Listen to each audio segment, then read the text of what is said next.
In the aftermath of the Chernobyl disaster, while much of the wildlife story focused on large mammals, a quieter resurgence took place high above.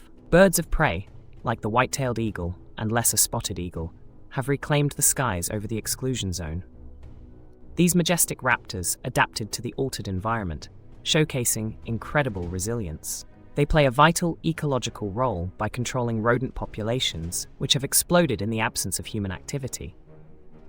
Researchers observed physiological adaptations in these birds, such as increased antioxidant levels, helping them thrive amid radiation. This remarkable avian comeback underscores the resilience and adaptability of ecosystems, even in the face of profound environmental challenges.